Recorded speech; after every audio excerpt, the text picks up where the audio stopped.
नमस्कार, मैं रोहित तिवारी और आप इस वक्त मेरे YouTube चैनल में हमारे साथ जुड़े हुए हैं।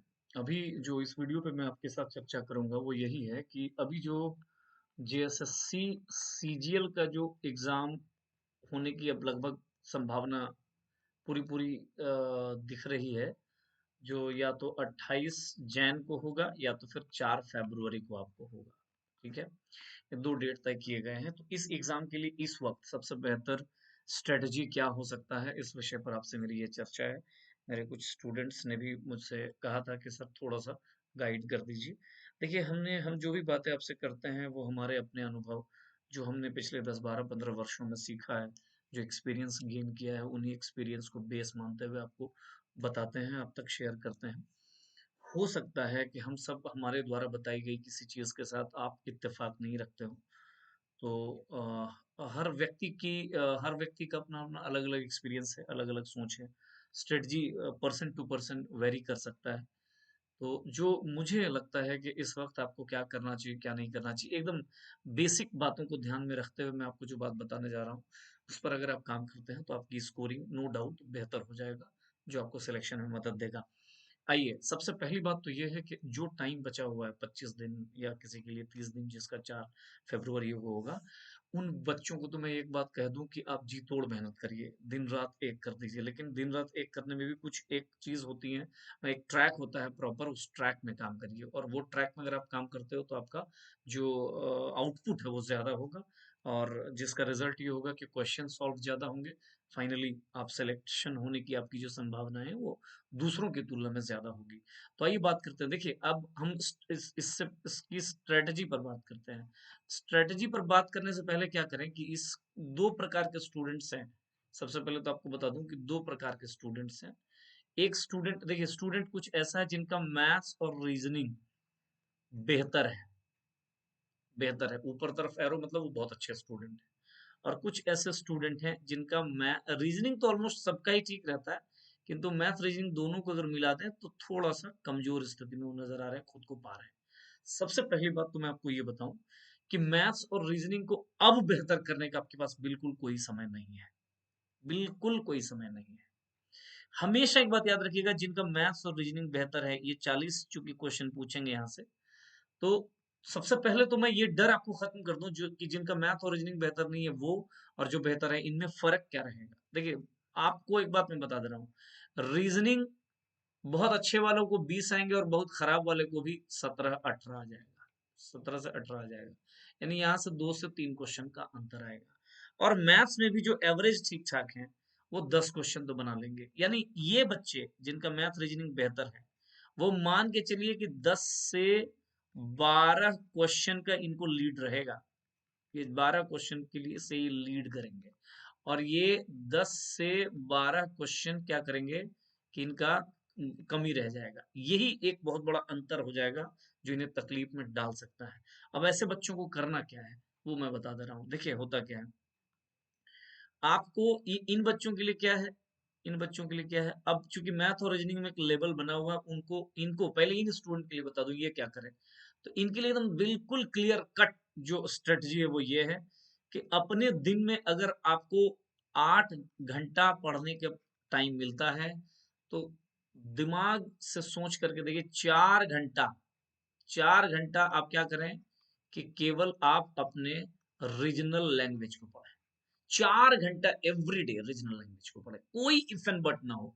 किसी कविता, किसी कहानी, किसी लोक कथा, कहीं भी किसी का कोई राइटर हो, कौन कब जन्मा, कौन कब मरा, किसकी क्या रचनाएं हैं, कुछ भी हो, आपको सब याद हो जाना चाहिए। व्याकरण के जो टॉपिक्स हैं वो अच्छे से प्रैक्टिस करके जाइए, एक एक नियम पर गौर करके जाइए। क्वेश्चन आंसर इस 4 घंटे में तो आप कम से कम 1.5 घंटा, 1 से 1.5 घंटा तो आप एमसीक्यू बनाइए।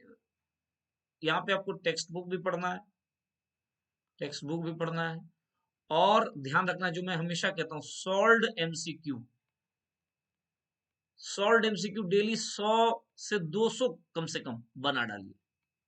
जहां से मिलता है बाजार वहां से उठा लीजिए। ये 4 घंटे का आपका एक रूटीन।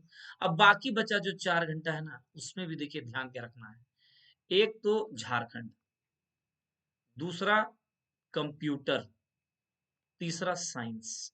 ये 3 चीजों में आपको एक एक घंटा टाइम दे करके 3 घंटा यहाँ पे दे दीजिए एवरी डे। वो क्या पढ़ना है क्या नहीं पढ़ना है, अभी मैं उस पर कोई चर्चा नहीं कर रहा, वो आपको बताया जा चुका है पहले भी कुछ वीडियोस में। और अब जो बचा जो जीएस वाला इलाका, जनरल स्टडीज वाला इलाका, उसमें भी आपको जैसे देश राजधानी मुद्रा है, जैसे पंचवर्षीय योजना है, यहाँ पर भी मिला जुला करके टोटल 20-25 दिन में, मतलब 10 घंटा आप टाइम दीजिए। पूरा पूरा का पूरा 20-25 दिन में मैं बात कर रहा हूँ। यानी अगर आप 1 घंटा यहाँ भी मान के चलिए 1 आवर, तो आपका एक बहुत अच्छी तैयारी के साथ आप जा सकते हैं इस एग्जाम में। ये उन स्टूडेंट्स के लिए जिनका मैथ्स रीजनिंग बेहतर है, जो 10-12 क्वेश्चन से पहले लीड ले रहे हैं बाकी से। अब आइए इनकी बात करूं। देखिए दोस्त, आपके लिए कोई रास्ता नहीं है, आपके लिए रास्ता ये है कि आप बाकी पोर्शंस में बहुत अच्छा करें। बहुत अच्छा करने का रास्ता क्या है? सबसे पहले तो इन स्टूडेंट को अगर टपाना है, तो आप 8 घंटे की जगह 10 से 12 घंटा पढ़ लीजिए। और उस 10 से 12 घंटा में क्या करिए कि रीजनल लैंग्वेज में आपका टारगेट होना चाहिए 100 आउट ऑफ 100। और हो सकता है, बहुत मुश्किल काम नहीं है, मैं बार बार बता रहा हूँ आपको। कई बार कई बच्चे सोचते हैं कि नहीं ये बड़ा मुश्किल काम है, ऐसा कुछ नहीं है। 100 आउट ऑफ 100 आप ला सकते हैं। 4-5 घंटा एकदम रट्टा मार करके बैठ जाइए, अभी से लेकर के जब तक आपका एग्जाम नहीं होता है। कंप्लीट खोटा है तो खोटा, हिंदी है तो हिंदी, जो भी है आपका इसको। और बाकी जो है, वहां वहां भी वही कहानी है। जैसे ऐसे बच्चे जिनका मैथ रीजनिंग थोड़ा वीक है, वो क्या करें कि झारखंड, कंप्यूटर और साइंस, ये 3 एरिया जो आपका टोटल 80 क्वेश्चन का है, यहीं पे आप ये जो 10-12 क्वेश्चन से जो लीड ले रहे थे, इनको आप लगभग 10 क्वेश्चन का मेकअप कर दीजिए। यानी एकदम बहुत साउंड तैयार करके जाइए, एक एक चीज पढ़ करके जाइए, क्वेश्चन आंसर पढ़ के जाइए, घटना चक्र पढ़ने जाइए, क्वेश्चन बैंक पढ़ के जाइए, आप टेक्स्ट बुक पढ़ के जाइए। कुछ भी झारखंड अगर पढ़ रहे हैं, कुछ अगर मिसिंग हो रहा है, कोई करंट अफेयर, आप इनसे बेहतर करके जाइए, झारखंड की योजनाओं को करके जाइए। मतलब कुल मिलाकर के मैं ये कहना चाह रहा हूँ, ये वो एरिया है जहां पर आप बेहतर तरीके से इनको 80 क्वेश्चन से लीड कर सकते हैं। मतलब 10-12 क्वेश्चन जो इधर लीड कर रहे हैं, उनको आप वहां पर मेकअप कर सकते हैं। और आप अपने जीएस की भी जो स्ट्रेटजी आपकी बहुत अच्छी होनी चाहिए। जीएस की स्ट्रेटजी कैसी? जो भी टॉपिक मेंशन किया हुआ है, जैसे मान लीजिए आप इंडियन नेशनल मूवमेंट, भारतीय राष्ट्रीय आंदोलन है, यहाँ पर आप बेहतर करिए। जैसे आप पॉलिटी एंड कॉन्स्टिट्यूशन यहाँ पे बेहतर करिए। जैसे आपको दिया हुआ है 5 ईयर प्लान, पंचवर्षीय योजना, आपको दिया हुआ है पंचायती राज, आपको दिया हुआ है करेंसी, कैपिटल, ये सब इस प्रकार के जो भी टॉपिक दे रखे हैं, उन पर आप फुल प्रूफ तैयारी करके जाइए। यहाँ और यहाँ बस अंतर इतना है कि आपको ये ध्यान रखना है कि आपका मेहनत इनसे ज्यादा आप करें। अगर आपको पहले से ही लगता है कि मेरा मैथ रीजनिंग थोड़ा वीक है, तो आप अत्यधिक मेहनत कर रहे हैं, आप अत्यधिक जोर दीजिए झारखंड, कंप्यूटर साइंस और जीएस पे, ताकि, और उधर रीजनल लैंग्वेज, ताकि इधर से जो 10-12 क्वेश्चन आपसे कोई लीड ले रहा है ना, आप उसको टपा सके, आप उससे आगे बढ़ सके। यही स्ट्रेटेजी लास्ट के 25 दिनों में अगर आप रखते हैं, अपनी पढ़ाई की डेंसिटी को बढ़ाते हैं, सही ट्रैक में पढ़ते हैं, सही तरीके से रिवाइज करते हैं, तो आप मान के चलिए कि आपका रिजल्ट तय है, आपका सिलेक्शन तय है। समझ रहे मेरी बात को? जहां जरूरत पड़े किताब में ही लिख डालिए, जहां जरूरत पड़े उसका एक अलग नोट्स बना लीजिए, जैसी जरूरत वैसा काम करिए, किंतु इतना पढ़िए, इतना टाइम आप दे दीजिए। फिर देखिए धीरे धीरे आपको लगने लगेगा कि आप पास कर जाएंगे। और ऐसा ही होता है। देखिए, अगर आप पास करेंगे, तो आपको पहले से इस बात का आभास होने लगेगा कि इस परीक्षा को मैं पास कर सकता हूँ। ये अनुभव होने लगता है एक स्टूडेंट में। मैं खुद एक स्टूडेंट रहा हूँ, ठीक है ना। तो कई परीक्षाओं को पास करने का अनुभव है। मुझे लग जाता था, अभी रिसेंटली मेरा नेट का रिजल्ट हुआ, मुझे लग रहा था कि मेरा हो जाएगा, फाइनली हो गई। तो कुल मिला करके कहने का मतलब ये है कि आप अपने तरफ से मैक्सिमम एफर्ट दे दीजिए, और जो जिस तरीके से मैंने कहा उस तरीके से दीजिए, तो आपका काम हो जाएगा। और और क्या है स्ट्रेटजी में, अगली अगली बात मैं आपको बताऊं कि क्या करना है, पढ़ना कैसे है। तो 3 राउंड, 3 चरण है इसका। टेक्स्ट बुक पढ़िए फटाफट, प्लस क्वेश्चन बैंक, या इसको अब मैं कहता हूं सॉल्व्ड एमसीक्यू। ये दोनों राउंड आपका कंप्लीट अच्छे अच्छे से आप काम करिए इन दोनों राउंड। इधर टेक्स्ट बुक की अच्छी स्टडी करिए, इधर क्वेश्चन बैंक को अच्छे से तैयार करिए। मतलब क्वेश्चन आंसर के साथ काम करते चले जाइए। ऐसा काम कर दिए तो समझ लीजिए आपका तय है। जैसे मान लीजिए कि आपको कुछ ऐसे टॉपिक है जिसमें डायरेक्ट क्वेश्चन आंसर कर दीजिए ना। अब चूंकि आप ऑलरेडी बहुत कुछ पढ़ चुके हैं, जैसे यहाँ पे मान लीजिए 5 ईयर प्लान आपको पढ़ना है। 5 ईयर प्लान में आप जाइए और लगभग 100 क्वेश्चन कर लीजिए, सॉल्व किया हुआ क्वेश्चन लूसेंट एमसीक्यू या कहीं से उठा करके, या आप ले सकते हैं घटना चक्र पब्लिकेशन का जो अर्थव्यवस्था है, इकोनॉमिक्स का जो, उसका क्वेश्चन बैंक उठा सकते हैं। एक चैप्टर ही होगा पंचवर्षीय योजना, वहां से जितने क्वेश्चन है सब बुक करके बैठिए, ऐसा काम आप कर सकते हैं।